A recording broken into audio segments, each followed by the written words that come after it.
Hi there. How you doing? I think it's Thursday, and I'm It, pretty sure it's the 17th, right? mhm. Okay, we already did one on the 17th, but we're doing two today. Little do they know. And I'm Grantham Hughes for my show, and my guest host is Lena Suzanne Z. How are you doing, Lena? I'm fine, thanks, Grantham. How are you? I'm doing fine. We were just deciding to talk about history, which is a pet peeve of mine in terms of written history, and a lot of people don't like to study history, but they don't know why they don't like to study history, because probably none of it is true. Yeah, I'm saying none in terms of the people that actually, the ones that are recording it, might be true to them, the recorders of history. It might be true what they saw, but if somebody else is looking on the other side of the mountain, they're going to see something else, right? See, so that becomes history is a relative experience by the recorders. See, and there's dangers in that because who's doing the recording? Whose opinion is it that's being recorded? So that becomes a problem with history, is that, for instance, the history I was talking about the other day is my family had taught me when I was younger. See, and then a lot of the history comes from my Tibetan Lama teachers too, because they're ancients and they're different viewpoints as well. But they will safely tell you that what I'm going to teach you about history is my viewpoint and what I studied versus somebody else has a different viewpoint in history. Just because Wikipedia talks about something or encyclopedia talks about something, who recorded that? Who wrote it? Mortimer Adler, who was the editor of Encyclopedia Britannica years ago, and he claimed he was a verbatimist. I said I rather doubt that. I would like to quiz him on that one. But you see, very few people get things verbatim originally. Isaac Asimov wrote about the fact that if you read a book three times, you've got to memorize. I'm going, time out. I don't think that's true, folks. I don't, and I think people would debate that tooth and nail. So I really think that when we're talking about history, we got to be very careful about what you're expressing and who wrote the history. You see, I don't care where so-called authorities in terms of writing. I'm an authority. I'm a top guy when it comes to the banking of the world and stuff. So I control money and everything else. So then who's the top dog here? I had a guy on one of my conference calls years ago. He was coming and saying he had his magnus opus of finding out the big culprit was Vatican City. And I said, does Vatican City still use money? He said, yes. I said, well, I'm in charge of them. But I don't think he liked that, so he wasn't on my calls much longer after that because he worked really hard to find the big world's culprit, the big bad guy. See, and then what have I told you about culprits and bad guys? Go look in the mirror and get rid of that culprit, and then we're good to go. See, once you get rid of your own negativity and wax the positive, then I think we have something to relate in terms of true history. So history, in my opinion, is what do you see as yourself individually and not what else somebody else has said. But then sometimes you have to trust your teachers and the experts in the field, so-called experts. So I trust my Tibetan Lama teachers and I trust my family a lot in terms of what they saw. But it's very hard to trust people in terms of their opinions. And history is replete with errors, constantly huge mistakes and history. So what I talk about is what has been taught to me and the history that I have as my family, and I really trust in that and have a lot of faith in that because I have faith in those people. See, so somewhere along the line, you got to believe in somebody. You see, I mean, you can't just leave it on your own accord. You have to have faith in someone else to trust them and believe what they have to say and feel that it's the truth. I think a lot of people like what I have to say because they know I've had a lot of experience in these areas, and they can feel it. It's like a vibration. You feel that it's true. You experience it with yourself and your confidence. It's mainly confidence. If you're confident in what you're reading is valid, then that's truth for you. But if you're not confident with it, if you have a lot of questions, then you can see what I'm talking about in terms of history making tremendous amounts of errors because reporters can't take it all in. They can't take everything in. So it's kind of like a cross reference, a general cross reference. Here it is, take it or leave it type thing, which I'll leave it mainly. So I think, is that helpful? Do you have any questions there? on the talking about. So what you're saying is that in a way the recorder can't record everything. There are things that have been missed out. Absolutely, you can't. And then what you're seeing maybe is relative anyway. Now you're interpreting what you see. See, so when reporters interpret things, my brother was a photographer a long time, one of my brothers, and he had seen this fire break out, amateur photographer. He wasn't working professionally at that time. And so he took this picture, wonderful picture of the fire, but then he submitted it to this newspaper. But the next day they showed this water hose, a fireman's water hose with the water dripping out of the top. And this was a reference to the fire the previous day. He had this tremendous picture of the fire that they didn't get, see? So they just took a picture of this fire hose dripping water out and said, yes, there's a tremendous fire yesterday. And they didn't have this great shot, see? So there's an example of somebody that saw something that was spectacular. And then what did they print? See, what did they print?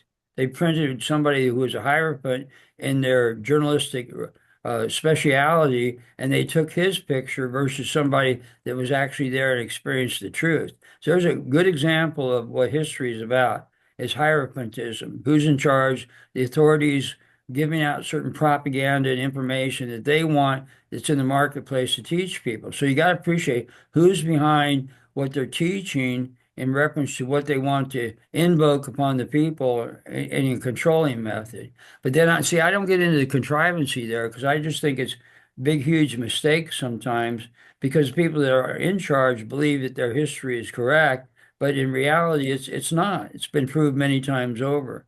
See, so this declaration of authority sometimes saying this is an authoritative statement, this is the truth, and then not to be able to question that is completely wrong. You see what I mean? So you ask questions, but then they're individual, and then who you're asking the question about to is entitled to give the answer as they see it. If you're asking the question of that particular person, it's not necessarily finding a bad guy or a culprit. It's actually working together in a semantical level to get to the study of meaning. We have to give out our meanings and understand each other from that level. It's all called semantics. It's a study of meaning. What do we mean by it? What is our motivation that we're trying to get out here? Are we trying to condemn somebody because they're wrong about their history? Or are we trying to move forward in making a better history? You see what I mean? What, again, like we said, let's emphasize the positives and get rid of the negatives and not nitpick about things what we think are right or wrong. You see, in reference to the so-called history that's out there, I say so-called because, like I said, most of it's wrong. Just like the media is making up most of the stuff. That wasn't probably the only thing that Trump said in his last administration was that CNN was fake news. But he couldn't get too far into that because he was behind a lot of it, you see. So like they always say, when you're pointing a finger, you got three fingers pointing back to you. You know. So when you point a finger, right, you got a triad pointing back to you. Mhm. So, Grantham, for some people, this might be a bit unsettling to hear that the history that they believe was true may not be accurate, and that also that the media have been not reporting things correctly, sometimes with an agenda. Yes, well, you're entitled to ask questions, but then again, you might go on a long litany of trying to get answers to that. It's hard to do that because you got to spend a lot of time. There's a lot of rigor in asking a question of a newspaper or something like that, journalistic questions or what you have. So you might go on a long it's like dealing with customer service in big corporations. You get handed off to so many people, you just get tired of the whole thing and don't bother with it. So it's very time consuming. See, when you don't have a lot of time, you can't explore these things. And that's the problem. That's why we're trying to teach the yontra to become financially independent. So you have a lot of time to explore things and study things and get into the depth psychology of things, because there is a lot of things to explore logically, but then realize that it runs out at some point when we do this. Singabaleba, Singabonde, Sikambadaleba, Singumbundega, Sikandalaba, Singumbundini, Bisikabagala, Sikibatondega, Sikalimion, Sikabalimdia, Singumbundina, Sudunia. And there's a rumor that says that Grantham Taylor Hughes speaks in tongues. And we wanted to know who started that rumor. Well, I did. Well, Uh, I'm glad you gave that explanation in a Seika. It's clarified everything. no, thank you. I knew it would. I knew it would clear it right up. It's a perfect logic reference to everything. Is a saker. Wax a saker, folks, and people will just love you because you're speaking their native language. And it's funny how when you say that, and people will laugh because they remember as a child because it was a lot of a fun-loving language as a saker. A saker means a sacred language, which is really just your native language. I would probably call it a native instead of a saker, a native. Mm. A new neologism for synonymous with the sacred, a native language, a native. Say it real quick, a native, a native, a native, yeah, a native. Um, yeah, I was just That would thinking. be like oilicity, I coined oilicity, right? Oil, electricity. Uh, Yeah, I have a lot of neologisms. I make up words all the time. I'm making up these words as I speak. You didn't know that, right? it just occurred to me that it's a shame that in childhood that it's when children start speaking in logical language that they receive the approval and the positive feedback. Well, yes, of course. I mean, that's understanding. When you understand somebody, you're standing under their logic and you're conceding the fact that you comprehend what they're saying. So that would be a toleration of somebody else's opinion. But in reality, we disagree with it 100%. Remember, I told you that time that lady stood up in one of my lectures and said, Grantham, I haven't agreed with anything you said in the last half hour. I said, that's okay. I don't agree with it either. So she was very disarmed. She was quizzically looking at me. I said, by the way, if you can do a better job, come on up here. She said, no, no, no, you're doing just fine. I said, I thought you just condemned what I said in the last half hour. So you see how people contradict themselves within a couple seconds.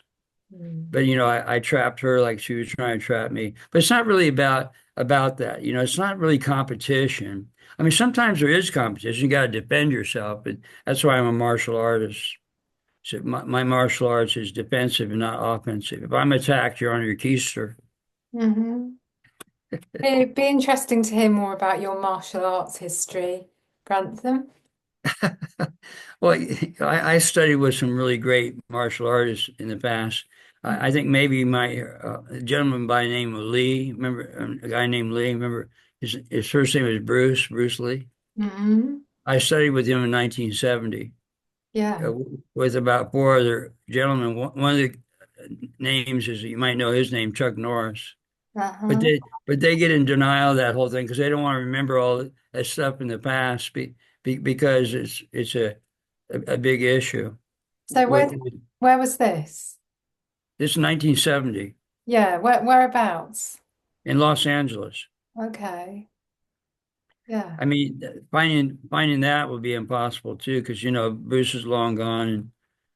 But at the same time, it's a very interesting thing because what the main thing is, I learned the nine crown jewels of the martial arts, and the first one is I'll give this to you for free. The next eight I have to charge you money for. Mm. The first one is they call it the invocation of the tiger. Like in most martial artists, they when they do a strike, they do this with their punch. Like they make it's called a ki. They make the sound that goes, huh, like that.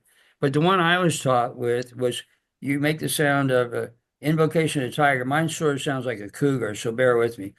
Oh, see, so it's like the sound of a cat type thing. So when you do that, remember I told you about reincarnation, you're actually going to the cat stage uh, and you're going back to your incarnation, becoming the cat.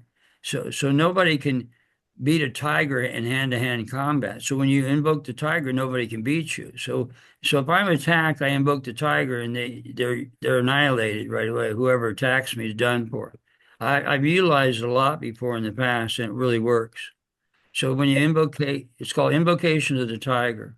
Yeah. Is it a bit like summoning up that energy, that tiger energy? Well, you're becoming the tiger in your genetic makeup. You go back to that animal stage. Oh, that's See, so fascinating. that, yeah, it really works. So I've used it in Amos fighting and everything, like in massive people. You've fought massive people. Yeah, 250 Kurdish when I was in France years ago.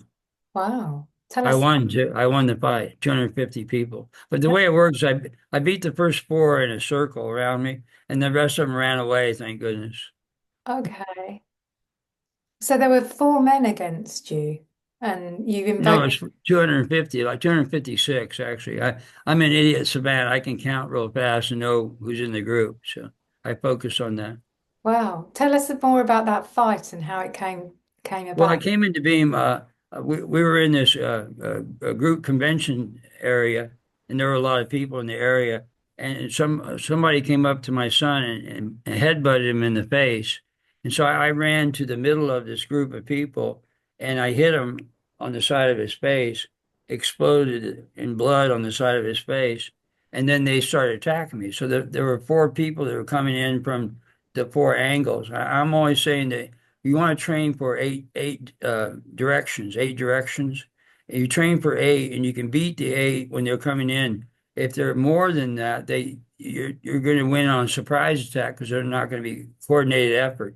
So these four came in, I took them out, and the rest of them got frightened when they saw that and they ran away. But I invoked the tiger. So when you invoke the tiger, it becomes magical. You can beat anybody or anything with invoking the tiger. And the way you beat another tiger, if somebody's invoking a tiger, the first one that blinks loses. That's the truth too. So you don't want to blink your eyes. Boom, you're done. See, you're gone. Because I was trained to look right here in the forehead, and then you see both pupils, and you see directly into a person's soul, and you can see exactly if they're paying attention, not paying attention. Boom, they're done.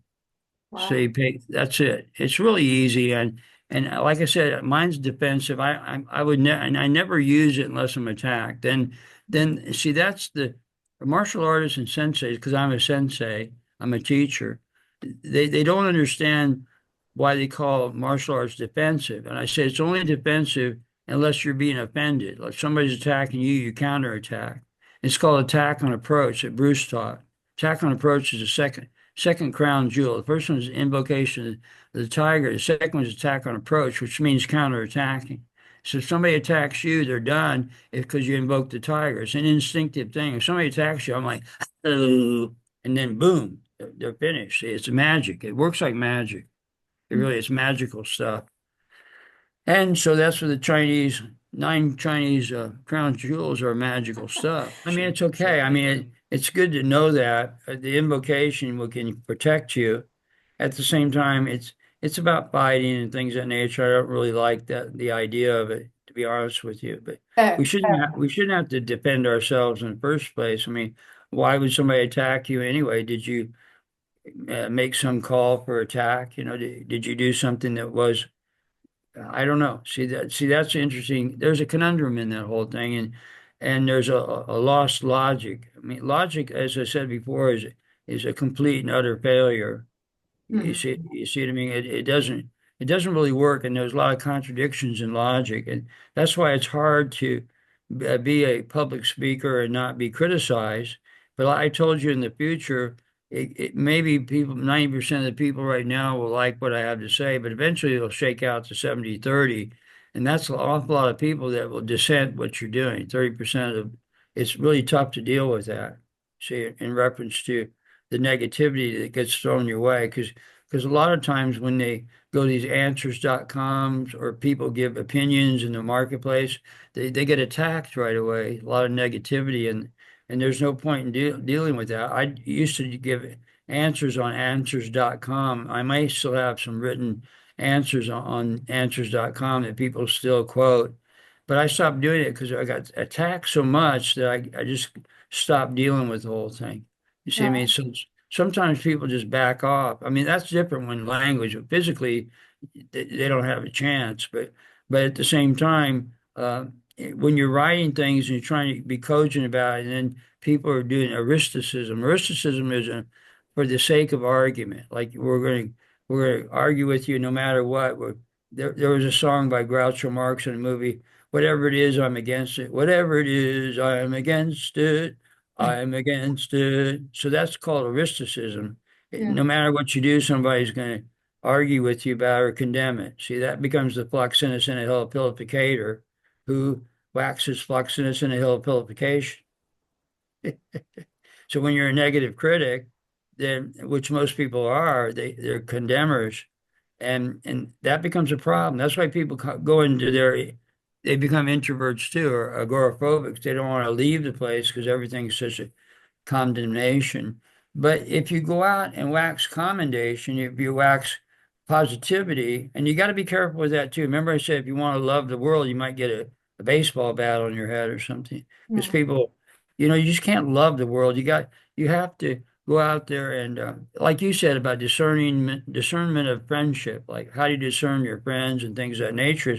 It's very difficult. But then I'm saying, well, whoever's in agreement with you can probably be part of your trusted friend circle. There was some kind of number. They used a term. They used 17 people. I don't know why they had that crooked number that you can properly nurture in your lifetime, because a time factor. But then I'm saying if people can do the yantra and get financially independent, folks, you'll have a lot more time on your hands and you can make a lot more friends if you want to, if you're so inclined. I mean, it's not necessary to have lots of friends necessarily, but it'd be nice to have some close friends. If you have close friends you could communicate with and work with in your life. I mean, I think that's companionship and true love is very important in a person's life. We were saying about true love is rare. So when you have true love, which is requited love, meaning both parties have acknowledged and there's a strong feeling there. Requited love is hard to find. I think there's only 5 or 6 people in a lifetime you can have requited love. A lot of people have unrequited love where it's one-sided, but then again, the requited I think is rare. So anyway, some of these things are just overworked, and we need to pay close attention to things in our lives that are relevant, the relative, like we were talking about history and what have you. We want to really pay attention. We want to use our eyes more and pay close attention to what's around us to create our own proper history. What's in your own life? And if you travel around, like I've been a world traveler, I tell people in America, you got to get out of this country and travel around the world and stop thinking that the sports people are world champions because there's a big world out there. I mean, they're starting to some of the sports are starting to go international and what have you. But then, so what are sports? Entertainment, right? We're becoming the gladiators in the arena routine. You see what I mean? But that's just entertainment, being entertained, and you want to entertain the hierarchy, and they demand the entertainment, what have you, because they pay for entertainment. And so entertainment, I think, is good to a point. I mean, there's a balanced approach to that. But anyway, so again, back to our subject, and this particular video was talking about history. I mean, history of the Colosseum and history of all those things are all relative as well. I mean, there's thousands of books written on these particular historical achievements or things that have taken place. But then again, you have to take it with a grain of salt, as I'm trying to say. And if you have a lot of questions about what you're reading, if you're so inclined, you can try to get to the author. But a lot of the authors have passed away or are long gone, but they might have a foundation you can ask a question to. The picture right here is separating my shoulder. Oh, he's been wounded. He's been wounded in battle. Yes, I was wounded with a sword. You can see that cut in my shoulder there. Oh my, funny, right? It does look like that. Doesn't it look like somebody dropped a Yeah, big sword on my shoulder, right? it does a bit. Yeah, You can he got invoke, me from behind. I didn't see him. you'll have to invoke the tiger. Oh, that's right. I didn't invoke the tiger, and they got me. Uh-oh, too late. Sorry. Oh, funny stuff. Anyway, how much time we have left? Just Did a, I milk the time? We saw yeah, that just we're just done, right? just a couple of more minutes, really. Yeah. Okay. So do you have any questions you want to final 2 minutes? You got 120 seconds. Go. I just wanted to mention on the subject of positivity, negativity, the song you brought up the other day It was the one by Bing Crosby, and I was listening to it. It goes, you've got to accentuate the positive, eliminate the negative, latch on to the affirmative, don't mess with Mr. In Between. So I wondered if we could just have a comment about positivity, negativity, and neutrality. And don't mess with Mr. In Between, right? Hmm. You gotta wax the positive and get rid of the negative. But don't mess with Mr. In Between. Hey, did that get rid of the time? Is that your comment? What do you, what do you think about neutrality as opposed to Well, positivity? it's hard to be neutral when you're what's a neutral language, right? I don't know. Mathematics, I suppose. Numbers are probably neutral. But if I say one and two and three, but if I use a term, now it's going to give connotations and different viewpoints of what I'm saying. So you get to the positive and negative. So in between, I don't really understand it. We can probably go into that in another video because Yeah, we're out of gas, right? okay, let's do that. So thank you very much, Grantham. Thank you to the viewers for watching. Please share, like, and subscribe, and we'll see you next time. Bye for now.